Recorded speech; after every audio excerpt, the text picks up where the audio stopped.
Come in. Okay, have a seat.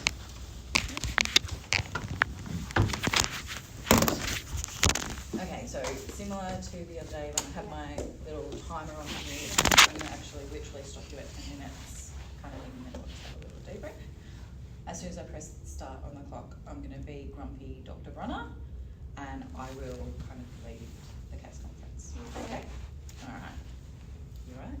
Yeah. You under control? Take a deep breath. It's going to be fine. And in 10 minutes, we'll be done. Yeah. Okay. Okay, so next up we have Emily, speech pathology. What's going on with Emily? Okay, so for now we are discussing Miss Emily Gleason. Mm-hmm. Right. Yeah, she's a 35-year-old female with multiple sclerosis, and she has experiencing a sudden decline in lower limb function, swallowing difficulty, and slurred speech. And we found she presents with mild dysphagia characterized by coughing on thin liquids and poor time range of motion and strength. So from our assessment, she presented with weak jaw movement against the resistance and poor thumb strength, as we said before. And she also reported feeling numb and lazy in her tongue movement. So we observed adequate lip seal and independent feeding, but she has difficulty manipulating the food bowls due to tongue weakness. She also coughs after drinking water and experience some discomforts. Yeah. Okay.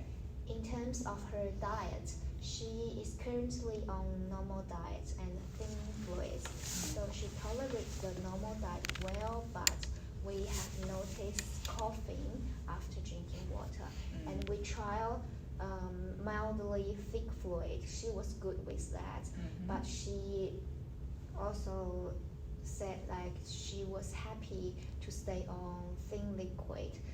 Just make sure she takes more sip of thin liquids with chin down before swallowing. Yeah, we also advise ensuring good oral hygiene. Yeah, with her. In terms of her language, she demonstrates good social and pragmatic skill. Expressive and receptive language skill are within normal range. And however, she does have some slurred speech, likely due to like dysarthria associated with tongue weakness, and she fatigues during tasks requiring breath control, impacting her speech clarity. And in terms of recommendation, we want her to continue on normal diet, and for fluid, as we said before, make sure take small sip of thin liquids and with chin down before swallow, and make sure she is alert and upright for all oral intake. Yeah, and please monitor her any signs of aspiration such as coughing, throat clearing during meal times, any wet or gurgly voice, fevers, and ensure good oral hygiene. Yeah. One more thing is she will be benefit from further assessment of language changes. This can be gathering case history from family, as well as further assessment treatment for dysarthria to address her slurred speech and breath control. Yeah, that's all for Emily. Would you have any questions? So you'll be seeing her again? Yeah, yes, we are going to see her like maybe 1 or 2 days in a week. Yeah. Okay. Yep. Great. Okay. Next, we'll move on to Tom. Yeah, so with Tom, he was recently transferred to inpatient rehab from the stroke ward. So we saw him to do an assessment of his language, and we completed the Western Aphasia Battery revised version. From the assessment, we saw that he has a really good understanding of spoken language and understanding of commands, particularly single-step commands. He did show a bit of a struggle with multi-step, more complex commands. His repetition was really good. His deficits were mostly just with word finding difficulties, and he showed a good awareness of that as well. Particularly in conversation, so it was really impacting on his fluency. He had a lot of ums and ahs, but not so much in terms of naming. we discussed with him the diagnosis of mild anomic aphasia, and we did a therapy trial and discussed some potential therapy goals and direction for that. Tom was really keen to start doing daily rehab, particularly to work on his word finding difficulties. He also told us that he's looking to return to work 1 to 2 days a week, and he mentioned that phone calls are particularly hard for him in terms of his fluency with talking. So we discussed with him some goals around that, so looking at working on some semantic therapy to help with that word retrieval, and in particular working on getting him more confident with phone calls. And also he mentioned that his wife is really supportive, and he also mentioned he goes to the footy with his son, so we're looking at doing some training with his wife as well. So we've recommended, we've got a plan to speak to his wife about attending future sessions, so that we can discuss that, and also starting daily therapy with him. Fantastic. Anything else with Tom? I guess just we were going to also think about doing some further assessment of quality of life to just check if we need to make any further referrals in that regard. And just taking time to respond with him. Do you feel like he might be a bit low in mood, or? He seemed okay in the assessment. He was quite talkative, but he was quite frustrated, and he was quite keen to get it under control. Okay. Okay, next up is Margie. Yep, so for Margie, we did an assessment of her swallowing. So we completed a clinical swallowing exam. So first of all, I'll just talk about the oromuscular assessment. So overall, Margie was quite weak in her jaw strength, in her lip protrusion and her tongue. She also had reduced tongue range of motion, and she showed a right-sided facial droop. She had poor vocal quality, so she was quite soft, and her lip seal was not very good. We then did a swallowing trial where we trialled some fluids, so we did mildly thick and moderately thick fluids, and we also trialled some soft and bite-sized foods, so fruits, and also pureed food. She was showing poor lip seal, and there was an anterior loss of that bolus, so while she was chewing the soft fruit, she was struggling to chew it, and so she ended up losing that. So when we trialled the pureed food, she was good with that. She tolerated it well. In terms of the fluids, she was showing signs of penetration, aspiration on mildly thick fluids. So she was coughing during and after swallow. So we trialled some moderately thick fluids, and she was doing well with that. So at the moment, we are going to keep her on those moderately thick fluids and a pureed diet. Great. What's your plan for Margie in terms of swallow? So we're going to review her again in 1 to 2 days and see where she's at with that. See if we can grade her diet. Okay. Do you think that she's got any potential for swallowing rehab? At the moment, she wasn't quite alert when we were. Well, she was alert, but she was quite drowsy, and so at the moment. So maybe a bit early. We'll just keep monitoring her. Okay. What about in terms of communication? Yeah, so in terms of communication, from assessment, we found she has a significant issue in speech and language. She presented with dysphagia, with some decreased vowel, prolongation, soft and rough vocal quality, and when she do like SMR, pataka, it's very challenging. It was very challenging for her. And yeah, we've also found it because of poor lip seal, she has some difficulty with plosive, like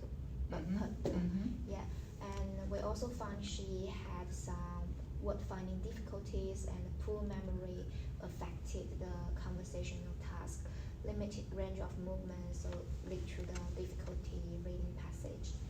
In terms of her language, she has moderate to severe expressive and receptive aphasia.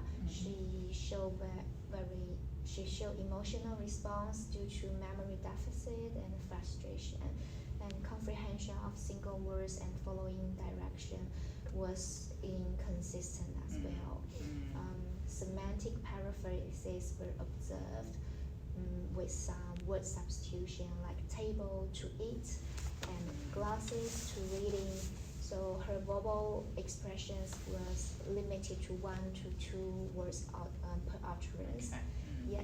So our based on the assessment, our recommendations are so continue monitoring her speech and language abilities on the ward, and as we didn't do the informal speech and language assessment, we want to do a comprehensive assessment for her dysarthria and aphasia. Yeah, in maybe next in a few weeks. Yeah, that's all for Emily. Do you have any question or input? Great. I'm going to stop because we're at time. Yeah. Okay. Excellent. Okay. So overall, take a deep breath. You're done. That was good. Okay. You went to 10 minutes. You told me all really relevant stuff, but you didn't need to tell me as much as you did. Okay. So what I want you to have a think about is how could you condense that down? How could you make it a little bit more succinct? So, for example, okay, I'm going to do Margie, just so that you get an idea of something that I might say. Okay. So, for Margie, we did an OMA and swallowing assessment. We also checked out her speech and language. Obviously, you have to separate them out, but I'm just giving you an example. She's clearly got some right-sided weakness. It's affecting her lip and tongue and jaw movement. She had lots of difficulties with soft foods, and there was clear signs of penetration into her airway on mildly thickened fluids. She seems safe at the moment when we saw her today on moderately thick fluids and puree, so that's what we've recommended. In terms of her communication, quite significantly impaired at the moment. Clearly there's some speech difficulty, so she does have a moderate dysarthria, and that's mostly due to right-sided weakness and likely respiratory control at the moment due to positioning.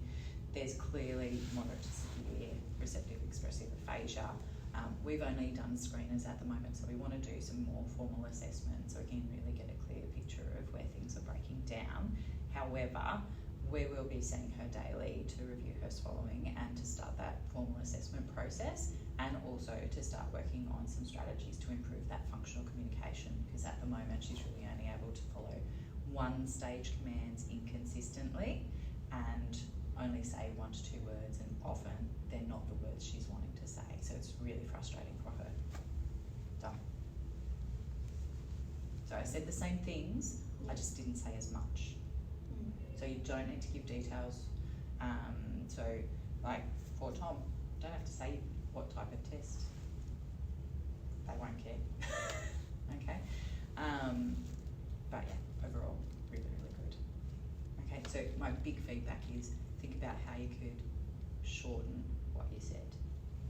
Not as much detail is needed, because then it would have to go to the occupational therapist and the physio and maybe the dietitian and maybe the psychologist to talk about that one person.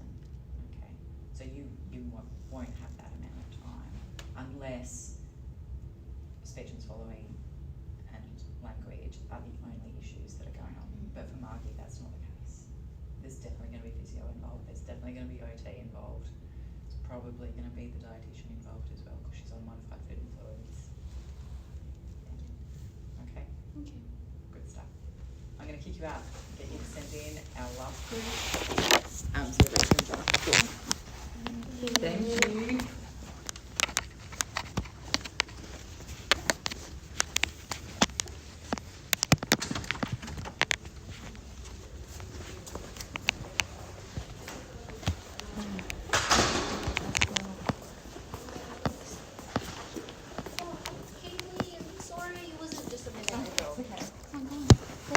I was so like, Is it on? oh my god. I was like, if I come back then it's like, anything, I need to brush into it. But